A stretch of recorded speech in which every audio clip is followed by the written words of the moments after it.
Welcome to ILTV's Israel Daily. I'm Aaron Porras. And I'm Natasha Kirchak. Coming up in today's newscast, we'll reveal which South American country may be moving its embassy to Jerusalem. Legendary movie director Quentin Tarantino unveils a special project right here in Israel. And later in the show, an Israeli child with special needs gets a surprise that he could have never expected.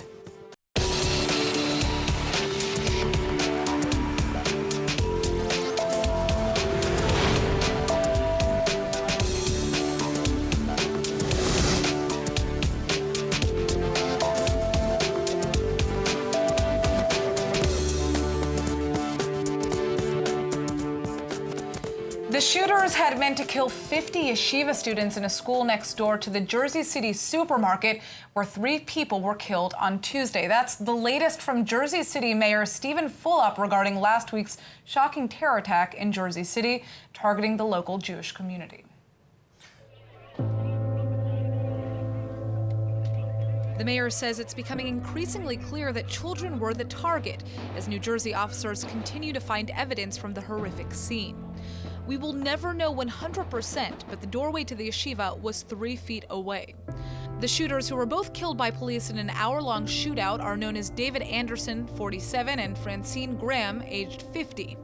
The 2 are believed to have carried out the attack out of hatred of Jews and law enforcement. And now investigators may have new information. 35-year-old Ahmed Ahadi has just been arrested in connection to the attack for illegal firearms possession. But it's not yet clear what his involvement in the mass shooting was. Police have found 4 guns at the scene of the crime. And before the supermarket violence, the attackers also killed Jersey City detective Joseph Seals in a nearby cemetery. The religious Jewish community in the area has raised around $50,000 to support his family. The 3 victims killed in the supermarket include 31-year-old Mindel Ferenc, who owned the grocery with her husband, 24-year-old Moshe Deutsch, a rabbinical student from Brooklyn, and Douglas Miguel Rodriguez, who was a store employee. It's absolutely heartbreaking, and this update actually comes following several other anti-Semitic incidents across the United States. A fraternity at Indiana University in Bloomington, for example, is under investigation now for reportedly beating 3 Jewish students outside of a party while calling out anti-Semitic slurs. And in Beverly Hills, California, a synagogue has been ransacked, and a man was caught on camera breaking into the place of worship and damaging several Jewish items. But moving back to Israel now, some big news is coming out of Jerusalem. It looks as though another nation is now recognizing the Holy City as Israel's official capital. It was promised and then taken away, but Brazilian President Jair Bolsonaro will be moving the Brazilian embassy in Israel to Jerusalem in 2020. Or at least that's what the president's son, Parliament member Eduardo Bolsonaro, is saying. I was with the President Jair Bolsonaro on phone before I come here, even before the FaceTime that we just made here. Benjamin Netanyahu. And he told me that for sure it's a commitment. He's going to move the embassy to Jerusalem. He's going to do that. The announcement comes as Brazil opens up its trade mission in Jerusalem, which many see as the first step towards the full-fledged embassy. And Eduardo Bolsonaro is defending the move, saying that in recognizing a nation's capital, Brazil is doing a completely normal thing. But rhetoric aside, the embassy has yet to be officially approved, and the road just to this point has been fraught with uncertainty. President Bolsonaro promised both before and after his election that he would move the embassy to Jerusalem, as the United States and Guatemala have already. But he backtracked on the move in fear of upsetting Arab partners. Still, Prime Minister Netanyahu and other Israeli officials are, of course, thanking Brazil for the recognition. Obviously, we respect and appreciate President Bolsonaro's commitment first to open this office, which was something we decided on his visit here about a year ago, and his commitment to open a full-fledged embassy in Jerusalem, something we know that will serve the interests of Brazil and Israel. As of today, only the United States and Guatemala have both recognized Jerusalem as Israel's capital and moved their embassies in kind. Slovakia and Ukraine have pledged to open trade missions similar to the Czech Republic, Hungary, Australia, and now Brazil. And Honduras is reportedly expected to move its embassy from Rishon LeZion to Jerusalem in the next few weeks. In other news, the Palestinian Authority is finally hoping to hold elections of their own in the next coming months. Real parliamentary and presidential elections, by the way, in the PA have not been held in over a decade. And the Ramallah-based government has now officially requested permission to hold the elections in East Jerusalem. Well, joining us now to discuss is Palestinian affairs expert and former advisor to the head of Kogat, Lieutenant Colonel Alon Eviatel. So, Alon, what is the status of East Jerusalem? Talk to us a little bit about this area. East Jerusalem is a part of Jerusalem city. A lot of Palestinian people, residents, live there. We are speaking about 300,000 each, which live in Jerusalem. They are under the Israeli regime, not under the PA regime. So up to the PA, the Palestinian Authority demand or condition, the Palestinian side ask from Israel to participate those residents, Palestinian residents, to participate in the PA elections. So historically, these residents living in East Jerusalem vote in Palestinian elections. Yes, of course. And those residents were participated at the election to the PA government and presidency at 2005 and 2006 already. Sure. So this will be the third time if they will be participate in the election, the Palestinian election as well. So what are the chances that we're looking at that a Palestinian election is actually held, and what are the chances that if it is held, Israel will allow it in East Jerusalem? Well, till now, there isn't agreement between the PA and the Hamas side. So this is the first obstacle. The second will be if the Palestinian side will have an agreement, internal agreement. The second obstacle will be what the Israeli government decision about that. Israel can allow and can prevent it, because first we have to remember that the Palestinian residents at East Jerusalem are not under the Palestinian regime, first, under the Palestinian government.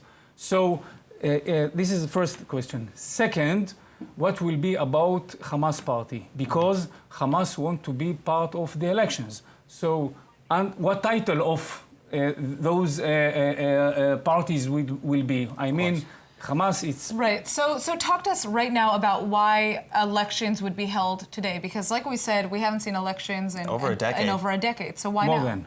Right. So why now?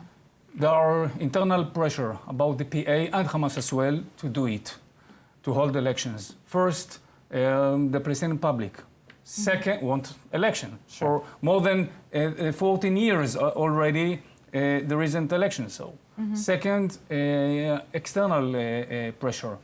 Take a look what's going about the Lebanese protest, the Arab Spring.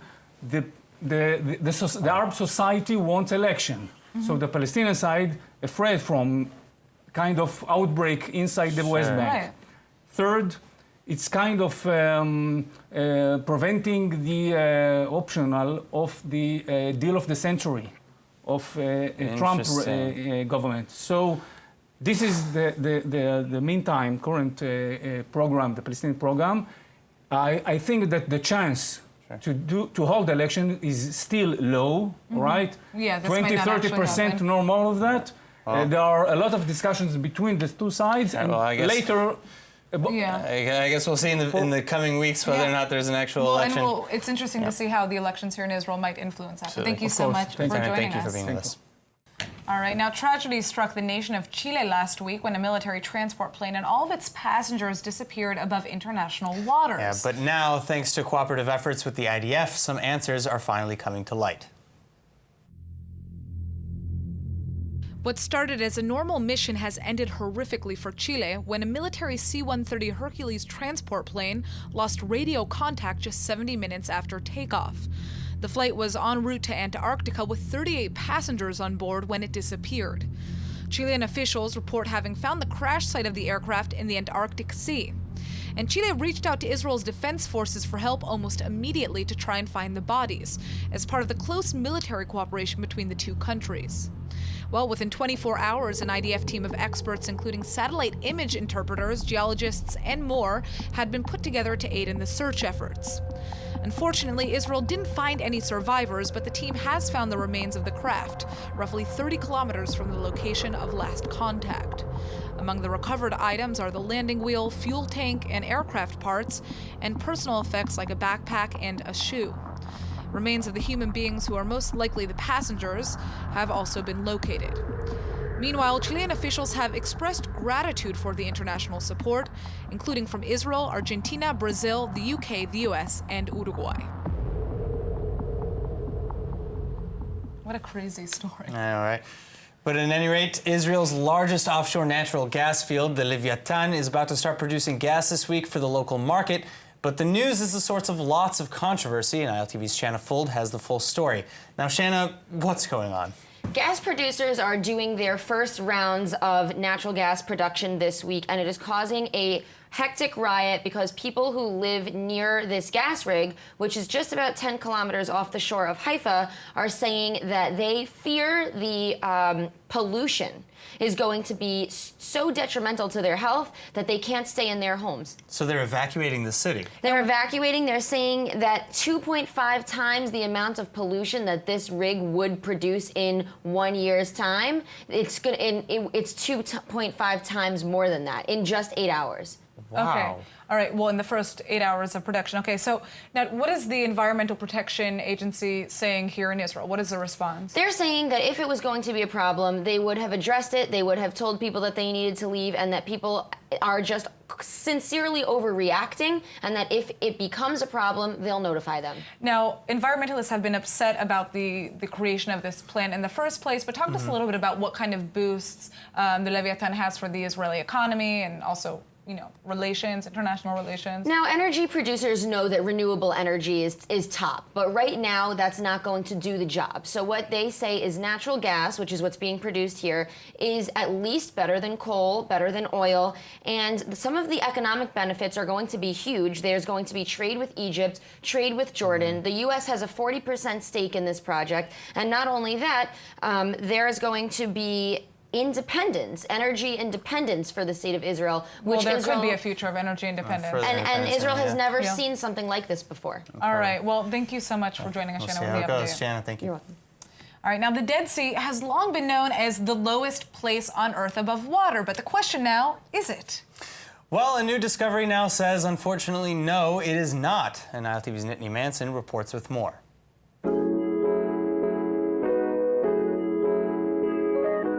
The Dead Sea has a slogan, the lowest place on Earth. But that title might need to be moved to Antarctica, as a new discovery called the Continental Canyon has just been located south of Australia. It sits under the Antarctic glacier known as the Denman, and researchers say that this is the real lowest point on Earth, because while the Dead Sea sits at just a quarter mile below sea level, the bottom of the Denman reaches a whopping 3.5 miles below sea level. So how was the Denman's depth discovered? Well, researchers have been around the Earth with radar tools and measuring devices intent on collecting data about the Earth's surface, and part of the study examines how quickly glaciers can slip into the sea during global warming processes. But during this process, researchers found that the land below this particular glacier was strong enough to support the ice above, meaning there was solid Earth beneath the frozen sheet. Further, the discovery of this deep mountain ridge under the Denman Glacier is encouraging, since it suggests the glacier won't easily or quickly slide into the sea and raise water levels on Earth. But meanwhile, the western side of the continent is less supported. A giant glacier larger than the UK opens to the sea directly on that side, meaning that rising temperatures could crack the glacier and cause a spillover into the sea, which, as you can imagine, will very likely wreak havoc. All right, now yesterday, the holy city of Jerusalem actually played host to families from all over the world for the first ever Talmud Israelis Chidon competition. And here to tell us all about it is Yael Shulman, the director of Daf Yomi for Us with Talmud Israeli. Thank you so much for being with us. Now, tell us a little bit about this competition. And what is Chidon? Yes, and what is Chidon? Chidon is a competition. As simple as that. So we hosted a competition yesterday in Jerusalem for families from around the world to come and prove their knowledge, not just in Talmud, but also in Israeli history and Israel in general. Interesting. So there's an international Bible competition. You guys are basically creating the Talmud version, right? So what kind of, I guess, information do the competitors have to know to be able to prove how knowledgeable they are? We gave them a whole bunch of information that they had to learn. It wasn't an open-ended contest. Okay. So they had to learn about Israeli history, geography in Israel, different Talmudic concepts, people who were in the Talmud, rabbis from 1,000 years ago, and they had to get on stage and answer the questions correctly. No way. And are these only Jews, or can you be from any background and participate? You could be, but only Jewish kids and parents participated. Okay, so and now you just mentioned parents, and I'm seeing adults and their kids together. So this was not just like a children's sort of competition like we've seen in the past with other competitions. Tell us a little bit about that. One of the main goals of Talmud Israeli is to strengthen the family unit and build bonds between family members and intergenerational family members, grandparents and grandchildren, parents, siblings. And we offered the competition to children and an adult. It could be a parent, a grandparent, an older sibling, and we had parents and we had older siblings participate with their younger siblings as well. There's nothing like a good competition to bring the family together. Exactly. So where were all these families coming from? I'm assuming not just in Israel, right? So we had originally over 1,100 families who participated around the world from North America, Europe, and Israel. And the finalists who made it to Jerusalem after the 2 rounds prior were from Israel and from the United States. Very cool. Well, the Israelis had a one-up. That's not fair to know everything about Israeli history. Come on. We don't get to learn all that stuff. I don't know. I bet there might have been some surprises. There weren't really surprises. but the Israelis do have the little bit of advantage, yes. Yeah. All right. Well, very, very cool. I mean, I think the next step is to just open this up to people from around the world, right? Because you don't necessarily need to be Jewish to learn about the Talmud. Other cultures, that is true. We have people who aren't Jewish learning Talmud. It's actually a big thing in South Korea to study Talmud. Not necessarily Talmud Israeli, but in general Talmud. Talmud is a source of lots of wisdom. It's all of Jewish heritage, Jewish customs and laws, and we believe that by learning more about where we came from and strengthening our connections to our past will also promise and protect our future. All right. Well, thank you so much for joining us, Yael. Thank you for having me. All right. Now, up now, we have this week's entertainment rundown. And we're going to be talking about how the third Israeli elections are affecting a celebrity performance, why a special documentary about a legendary film director has just been screened in Jerusalem, and we'll meet a special new Disney princess. But here with all the details is ILTV's Emmanuel Kadosh. Hey guys, all right, so first up, world-famous singer-songwriter Lionel Richie has apparently changed the start time of his first performance in Israel, scheduled for March 2nd, 2020, from 8:30 p.m. to 7 p.m., and you're probably asking why is this news, but he made this time change so that Israelis wouldn't miss seeing the 10 p.m. exit polls for the national elections. Oh my God. All right, first of all, I have to express how excited I am that Lionel Richie is actually making it to the Holy Land to perform. I read that his world tour is only comprised of 30 shows, so it's very exciting that we're one of them. Yeah, well, it's just too bad that we couldn't have him performing on a national election day, but hey, no one really thought that we would see third elections, right? I'm sure we did not. All right, what's up next? Okay, so next up, legendary director Quentin Tarantino shared an enthusiastic shalom and manishma, which means how are you, at the screening of GT8, the first 8 documentary, which focuses on his 21-year career as a film director. Take a look at this. Shalom! Manishma! Wow, his accent's actually pretty good. It's not bad. I would have given anything to be there just for that screening right there. It's funny because Tarantino and his Israeli wife, Daniela Peek, were at the screening, of course, and Tarantino mentioned that it was his first time seeing the documentary in a theater situation with an audience. Now, the 2019 documentary by Tara Woods actually gives us an inside look into the first 8 extremely different Tarantino films. And for those who don't know, the 56-year-old director has long said that he plans to make a total of 10 films over the course of his his career. Now, he's my favorite film director of all time, Absolutely. but was Tarantino himself actually interviewed for this documentary? Well, he wasn't interviewed, but instead, clips of his films in chronological order were shown, as well as interviews from what he calls collaborators, such as producers and actors who worked on the film alongside him. We get to see, you know, an insider view of his career from Reservoir Dogs, to 2015's The Hateful Eight. So it's a wide range and very interesting. Well, I'm really interested to see what his associates have to say about his behind-the-scenes style and what it's like working with such a renowned director. I actually heard Margot Robbie speak about how he, after every 100 scenes, does a cheer with all the people working with him, you know, on the set. So that's really cool. There's also another interesting clip I want to show you guys. So, you guys want to see the movie? All right, well, I sure do want to see. That's the interesting clip. All right. Excellent. All right, come on, Emmanuel, just give us the next story. All right, well, Disney's first Jewish princess has finally arrived just in time for Hanukkah. Princess Rebecca, who's from a Ladino Jewish kingdom and will be voiced by Jamie Lynn Sigler for the popular Disney Channel show Elena of Avalor, which premiered back in 2016. Well, this is definitely exciting news, but it's also just interesting how they drew her character because it's a very specific Jewish look, and if you come to Israel, obviously not every Jew looks like that. She's very clearly a Sephardic Middle Eastern Jew. Really? That's not what That's what you get from it? Okay. Yeah. That's not what I got from that. Sfaradi, it means from Spain. Well, it's interesting because she's Ladina, yeah. Disney tweeted the news saying, quote, "This December, Elena of Avalor will celebrate a Hanukkah-themed episode, guest starring Jamie Lynn Sigler, and in return, Sigler tweeted that she was very excited to be the voice of Disney's first Jewish princess, which I'm super excited about." Yeah, I think this is very exciting news because now I have a Jewish princess to show to my future kids. You know, when I was growing up, I only had Rugrats. That was like the only Jewish cartoon kids show. That's an interesting choice. Okay. Yeah, I'm excited there's a new one. All right. Thank you so much for joining us, Thank you. Emmanuel. Of course. All right. They've turned our lives into a nightmare. That is what one woman in Haifa is saying about groups of wild boars who are tearing up gardens, eating garbage, and even getting it on in public. That's not love, it's lust. And you can tell. All right. Well, residents who are gearing up for a protest later this month say that they chose to live in a city and not in a jungle, but that's what Haifa has felt like lately since it's become illegal for the general public to slaughter boars. That's right. Not too far from Haifa are the Carmel Mountains, where boars, foxes, jackals, and a slew of other animals roam free, but they are protected by Israeli law, which means they cannot be hunted. And since there's no predator, the hog population can just grow without boundary. Now, residents say that they're used to seeing the boars in the evening, looking for food and for water, but they've become more aggressive or brazen recently, turning out in the day, blocking traffic and wreaking more havoc than usual.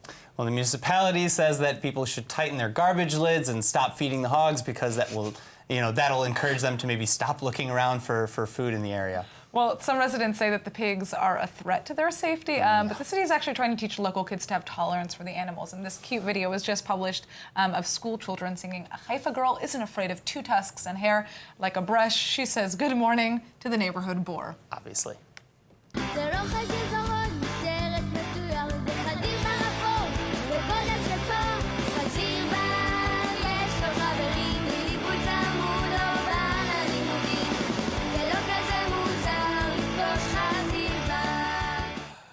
Fantastic. Aaron, would you say hello to the boars?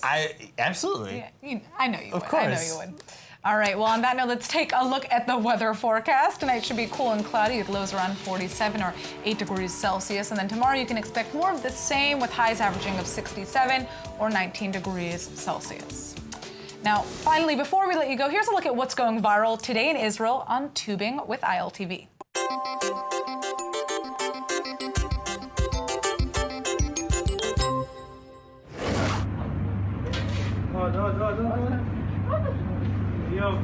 כל הכבוד, איך קוראים לך? עמית, נעים מאוד, אני מחמוד. כל הכבוד, עמית, כפיים, ג'ובר.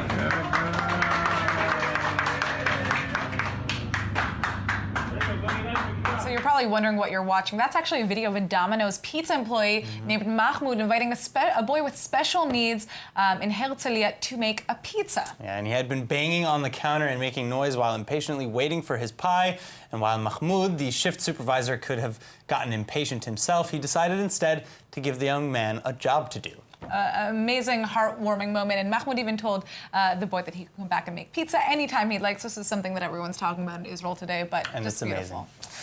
All right. That is it for today's news. Today's exchange rate is 3.49 shekels to the American dollar. For more news from ILTV, please like ILTV on Facebook, follow us on Instagram, and subscribe to our YouTube. I'm Aaron Porras. And I'm Natasha Kirchek. Thanks so much for watching.